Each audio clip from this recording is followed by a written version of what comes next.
Olá, meninas. Eu estou aqui no consultório da psicóloga e psicanalista Inês Meireles, uma reconhecida profissional daqui de Belo Horizonte. E ela irá responder algumas perguntas enviadas por algumas de vocês. Bom dia, Inês. Bom dia, é um prazer receber você, sua equipe aqui no meu consultório. Sejam bem-vindos. E é um prazer também poder colaborar com esse blog, com essas pessoas que estão buscando uma vida melhor, buscando gostar de si mesmas. Isso é muito importante para a saúde emocional de qualquer pessoa. Prazer é nosso, Inês. Inês, a primeira pergunta que nós temos aqui é de uma pessoa que não quis se identificar, mas ela disse assim: Inês, eu sou evangélica, estou sofrendo crises de pânico e me sinto envergonhada de procurar um psicólogo. Tenho medo do que esse psicólogo pode pensar de mim, de não conseguir falar, ou de que alguma coisa possa vazar e chegar aos ouvidos de outras pessoas. E ainda tenho medo de que outros pensem que eu estou doida por precisar de um psicólogo. O que você me aconselha? Então, a questão dessa pessoa não é única. É comum entre as pessoas esse preconceito, esse medo com relação a uma terapia, a uma análise. Então, acho que a gente pode começar desmistificando um pouco a psicologia, para que as pessoas compreendam do que se trata. Quando você pensa a psicologia como uma ciência que trata os transtornos mentais, a doença mental, as dificuldades emocionais, então você está pensando num profissional, numa especificidade científica, no sentido de tratar a doença, uma doença já estabelecida. Mas quando você pensa na psicologia como uma ciência que cuida das emoções humanas, dos sentimentos humanos, do comportamento humano, então você entende que essa ciência abrange todo mundo, todas as pessoas. Então, a gente precisa desconstruir esse pensamento de que a psicologia, ela cuida dos doentes mentais, dos loucos. Não, ela cuida do ser humano, de qualquer tipo de sofrimento pertinente às nossas emoções, aos nossos sentimentos. A gente cuida de pessoas, de quem precisar, né? Com relação a ela diz aqui na pergunta que se preocupa com o que o psicólogo vai pensar dela. Então, quero esclarecer um pouco isso também. O espaço terapêutico de um consultório não é um espaço de julgamento, não é um espaço onde há um juízo de valor, onde o profissional vai se escandalizar com você. Absolutamente. É um lugar de acolhimento. É um lugar onde você pode ser quem você é. Sem preconceitos, sem medos, sem restrições, sem máscaras. Você pode ser você mesmo, é para isso que existe esse espaço. Então, não se justifica ter vergonha, achar que não vai conseguir falar. Vai sim, você vai conseguir falar, você vai conseguir se abrir, porque o objetivo é que você encontre o seu caminho. Então, é um espaço onde você é compreendido. Com relação ao sigilo, o sigilo ético, profissional, faz parte do nosso código ético do psicólogo. Então, legalmente, o paciente, o cliente, o analisando, ele está protegido. Legalmente, existe lei falando sobre o sigilo profissional. Então, nada do que se diz aqui pode ser comentado fora daqui. Não há necessidade de temer um vazamento de informações, de histórias. Isso não acontece. Que bom, espero que tenha ajudado aí essa nossa amiga. Inês, a segunda pergunta foi enviada por uma delas, do blog, mas ela também não quer se identificar. E ela disse assim: olha, Inês, eu quero fazer algumas mudanças no meu corpo.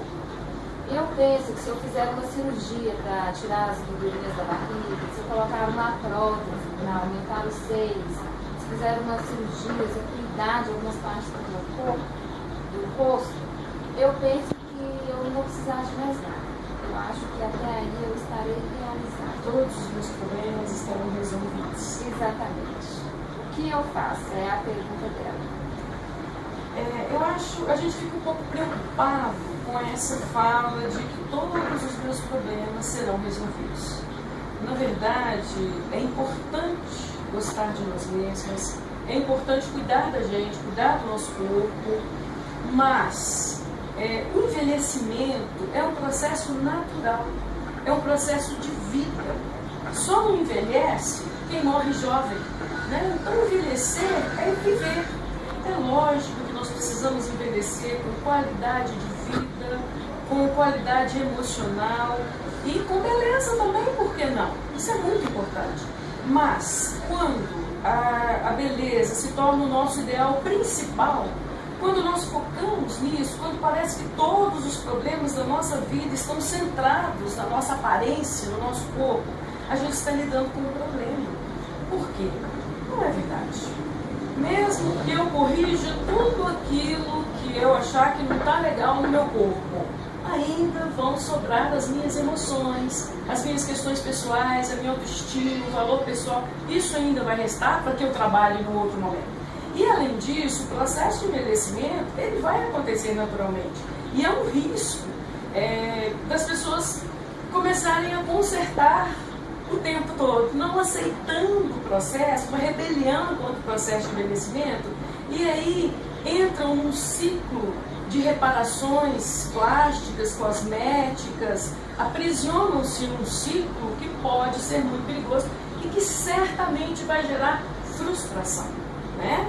Então, assim, hoje você olha no espelho, você está com 40 anos, você olha no espelho e você pensa, basta colocar um silicone, aumentar o tamanho das mamas, tirar alguma gordurinha abdominal, né? Tirar algumas ruguinhas em volta dos olhos e eu vou estar com uma aparência de 20 anos.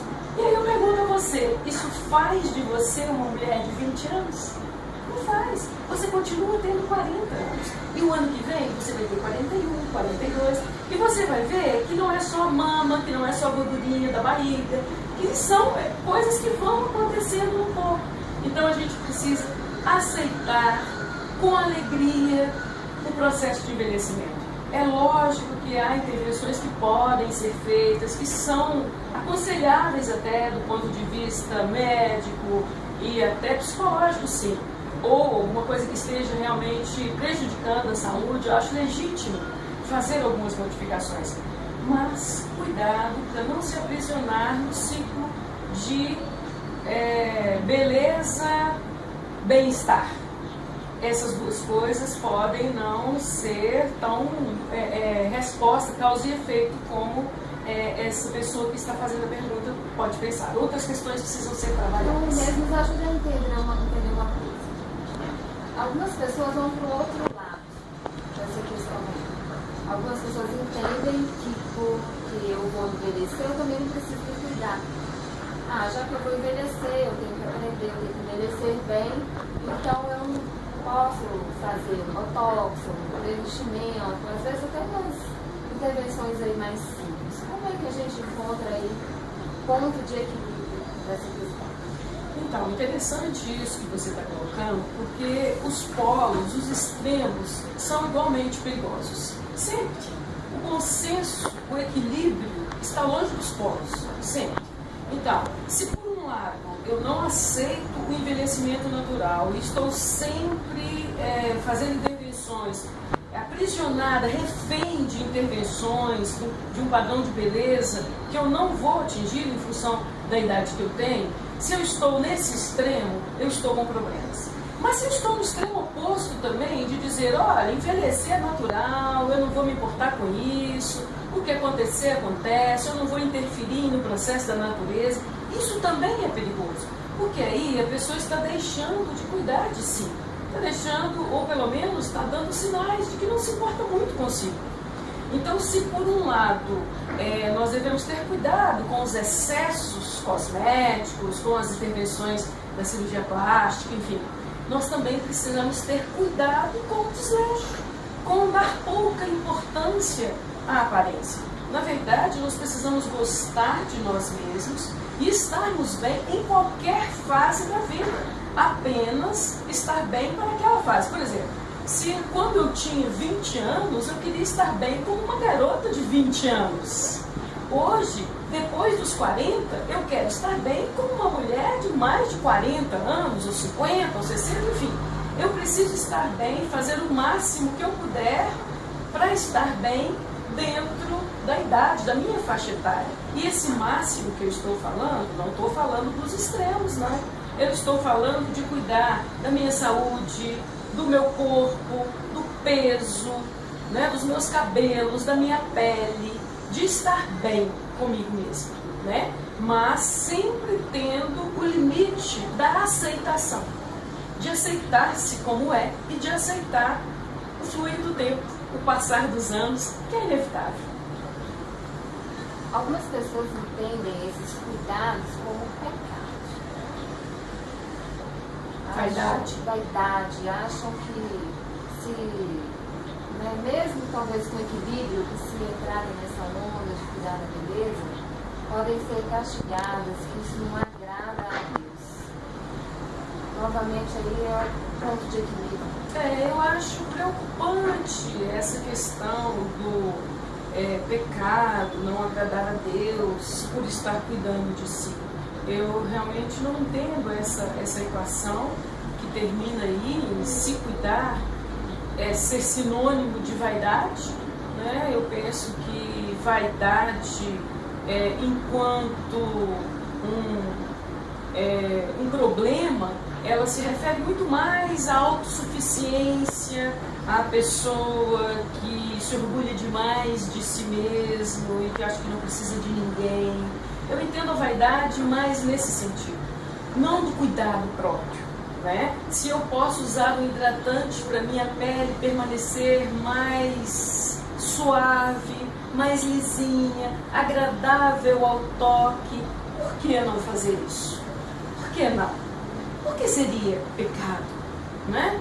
Eu acho que os extremos a gente tem que se preocupar com eles, mas o cuidado, o gostar de si mesmo é sempre importante, é sempre bom e faz com que a pessoa se sinta bem. Então, não acho que as pessoas devam se preocupar nesse sentido. Eu acho que se cuidar é estar bem, inclusive, como resposta, agradecimento pela vida que está vivendo, pela vida que tem, pela vida que Deus lhe deu. Então, cuidar de si e estar bem é um jeito de dizer obrigado, Senhor, porque eu ainda estou aqui, ainda estou vivendo e eu aprecio essa vida e eu quero estar bem aqui. Muito bom. E nós agradecemos. Eliane, eu que agradeço a vocês, é um prazer participar disso. Eu acho que tudo que a gente pode fazer umas pelas outras é bom, né? A gente deve fazer isso. E estou à disposição. Claro que a gente não vai ter tempo hábil para gravar vídeos toda semana, me desculpem, mas eu prometo que vou tentar responder as perguntas, ao maior número de perguntas. Talvez eu precise agrupar alguns assuntos, mas eu vou tentar respondê-las por escrito, tá? Através de um pequeno texto que você pode postar lá no blog e as belas podem acessar e fazer novas perguntas, enfim, vamos tentar manter esse diálogo. Ah, que bom. Tenho certeza que elas vão gostar muito. Muito obrigada, Inês. Eu que agradeço.